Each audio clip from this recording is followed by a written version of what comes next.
on va finir par prendre l'habitude de se retrouver là. J'ai une recette de brioche. C'est ma recette préférée.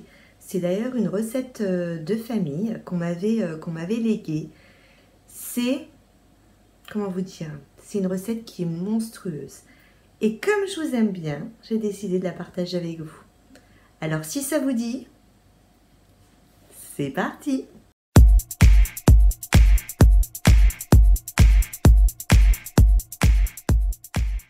Je suis ravie de vous retrouver aujourd'hui pour une nouvelle vidéo. Aujourd'hui, je vous partage la recette d'une brioche. Donc Catherine, si tu passes par là, hein, c'est une recette que faisait ma belle-sœur et qu'elle m'a donnée il y a au moins 30 ans. C'est la recette de ma brioche préférée. La recette, elle est pour 2 brioches. Donc si vous voulez en faire qu'une, hein, c'est simple, il suffira de diviser les quantités par 2. Je vais vous passer l'étape du robot parce que si vous me suivez, vous avez déjà vu hein, mon super petit robot rouge et comment on mélange une pâte. Donc pour faire mes 2 brioches, il faudra mettre 600 g de farine. Donc la farine, la T55, hein, puisqu'on est sur de la brioche. Vous faites un petit puits, vous mettez à l'intérieur 6 œufs. Vous mettez ensuite 40 g de levure fraîche, c'est-à-dire carrément un cube, hein, un gros cube. Et cette levure fraîche, vous allez en fait la faire dissoudre dans une cuillère à soupe d'eau tiède. On met dans le puits. On mettra également 250 g de beurre mou et une cuillère et demie à café de sel qu'on mettra sur le côté et on n'a qu'à pétrir. Aujourd'hui, je la fais avec enfin aujourd'hui pas maintenant, d'habitude, je la fais avec mon robot, mais lorsque j'étais plus jeune et que je n'avais pas de robot, j'utilisais mes petites mains et ça se mélangeait hein, vraiment super bien. Une fois que vous avez fait votre mélange, donc vous voyez, hein, vous rajoutez un petit peu de farine si vous voyez que c'est un petit peu collant. Vous mettez dans un saladier et vous laissez reposer la pâte toute une nuit au frigo. Et lorsque vous récupérez votre pâte le lendemain, vous avez en fait votre pâte qui a gonflé. Et le secret de cette brioche, c'est maintenant que ça va commencer. Je vais vous montrer. Je viens de sortir ma pâte à brioche. Donc, vous farinez bien hein, pour pouvoir, du coup, faire une boule.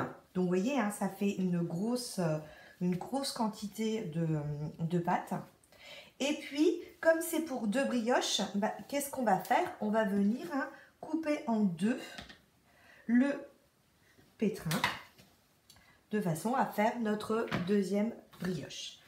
Donc, une fois que vous avez cette première brioche, qu'est-ce que vous allez faire?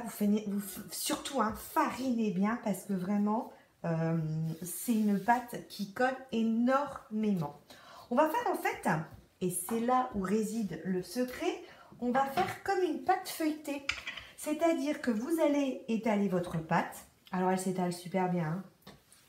Vous étalez, vous voyez, votre pâte.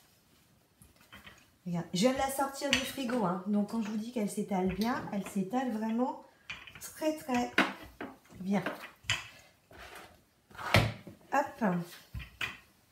Donc, j'ai étalé ma pâte et je vais venir, donc, je vous disais faire comme une pâte feuilletée, venir la plier en 4 et une fois que je l'ai pliée en 4, donc je remets un peu de farine pour éviter que ça ne colle hein, en dessous quand je vais la réétaler. Et une fois que je l'ai pliée en 4, je vais venir faire un quart de tour. Alors, je vous dis, c'est comme la pâte feuilletée. Je ne sais pas si vous avez déjà fait de la pâte feuilletée, mais le principe de la pâte feuilletée, en fait, c'est ça. Hein. Quand vous prenez votre pâte et que vous mettez vos morceaux de beurre, vos lamelles de beurre, pour faire le feuilletage, en fait, il faut, une fois que vous avez plié votre pâte, faire ce système de pliage. Et c'est ce qui va, en fait, faire que la brioche va être... la mie va être très moelleuse, va être également très... elle va être bonne, quoi, tout simplement. Mais vraiment, tout simplement.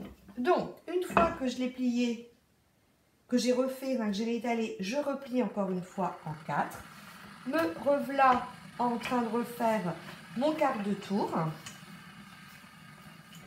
Donc par contre, ce qui devient plus dur, c'est plus je fais mes quarts de tour et plus effectivement hein, la pâte est un peu plus dure à étaler parce que là, il faut tout aplatir. Donc là, on sort l'huile de coude, on sort les petits muscles pour venir étaler sa pâte.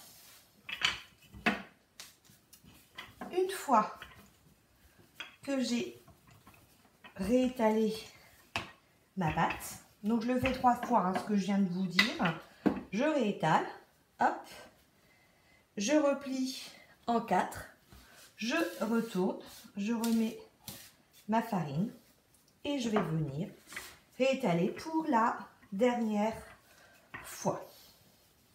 Donc moi je sais que c'est ma dernière fois, donc là je peux la plier, c'est plus gênant, hein. C'est pour faciliter le fait que j'aplatis. Vous voyez hein, que là, c'est quand même beaucoup plus difficile que tout à l'heure. Donc, j'étale.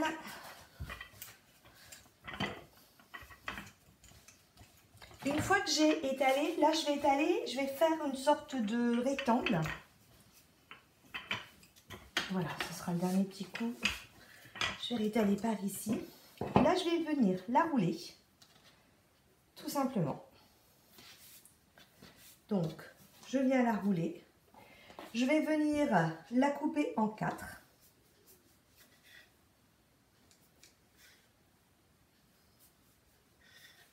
Je vais prendre un moule à cake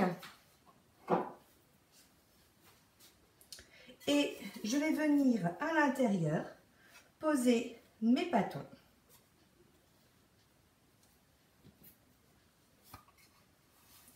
Voyez, comme ceci, et je vais venir en fait faire lever la pâte. Je recouvre d'un torchon et je fais lever la pâte. Et une fois que la pâte elle est levée, bah, je vous montrerai la suite. Donc, vous voyez, j'ai fait la même chose pour les deux. Hein. Donc, j'ai la chance d'avoir 2 moules identiques. Alors, comme moi, c'est du téflon, je ne mets strictement rien. Je ne mets pas de matière grasse, je ne mets rien du tout. Hein, et ça se décolle super bien. Si vous devez, par contre, vous avez un moule qui accroche, je vous conseillerais effectivement de beurrer et de fariner votre moule. Du coup, bah, on va laisser attendre hein, une nouvelle pousse. De façon à ce que tous les bâtons en fait se collent entre eux, d'accord? Donc vous voyez, c'est une recette qui est super simple.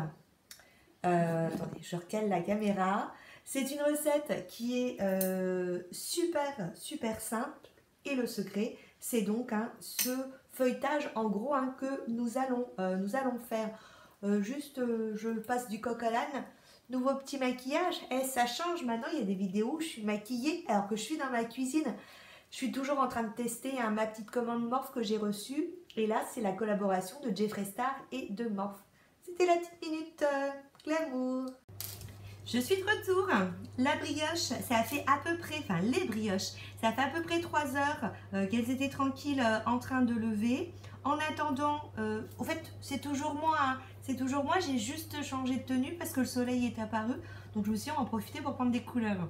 Du coup, pendant que je prenais des couleurs, les cocottes, qu'est-ce qu'elles ont fait? Elles en ont profité pour lever. J'ai préchauffé mon four. Donc le thermostat, c'est 5-6, une demi-heure.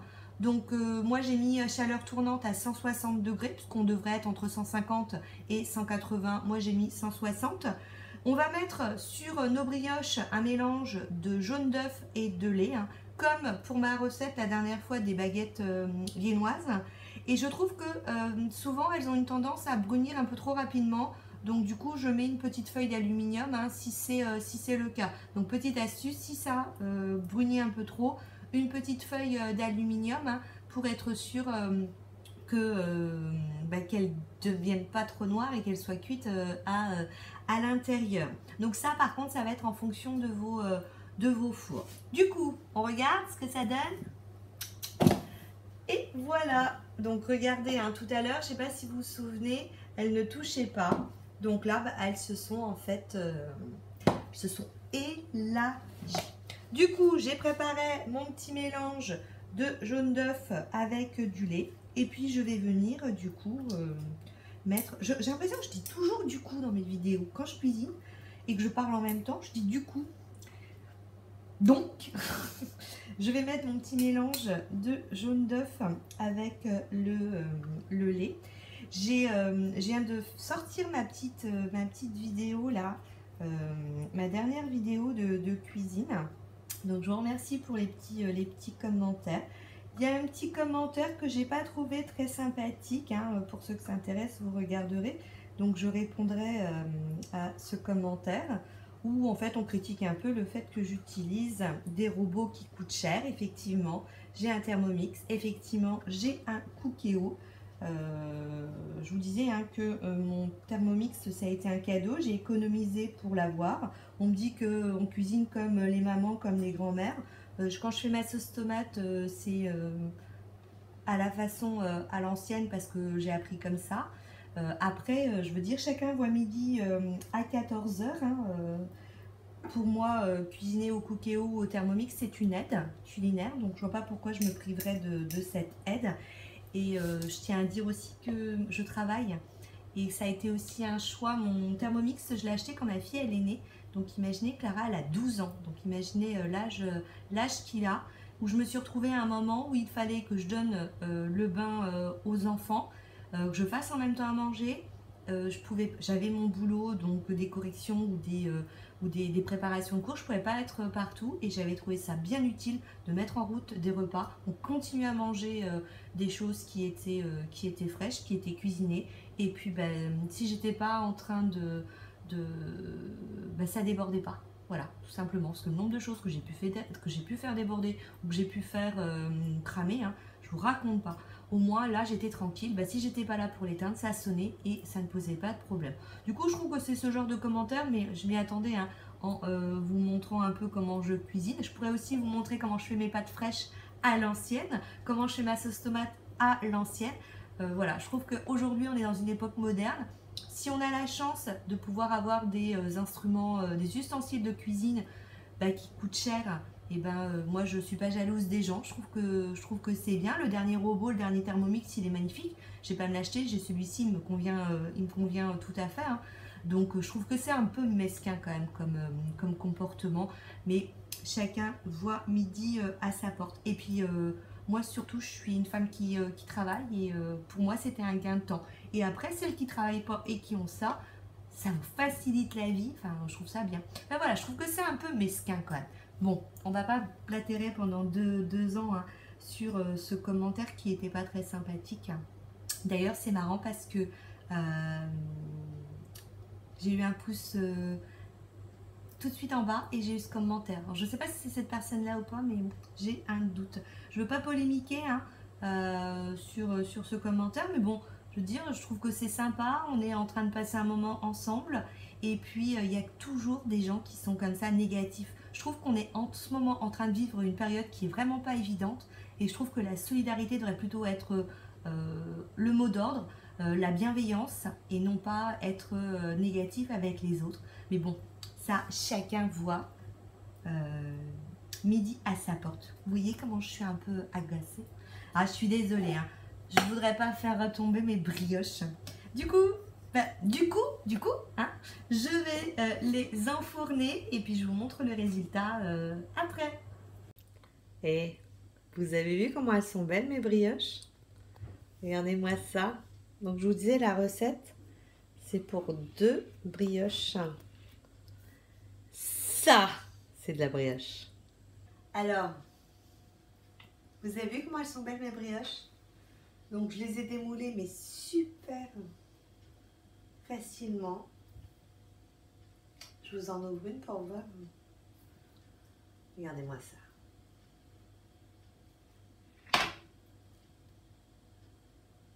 On en parle de ma brioche. On va quand même goûter pour dire que je la goûte. Pour moi, excusez-moi, on parle pas à la bouche pleine, mais pour moi, c'est la meilleure des brioches. J'espère que ma petite vidéo vous a plu et je vous dis à très bientôt. Ciao, ciao!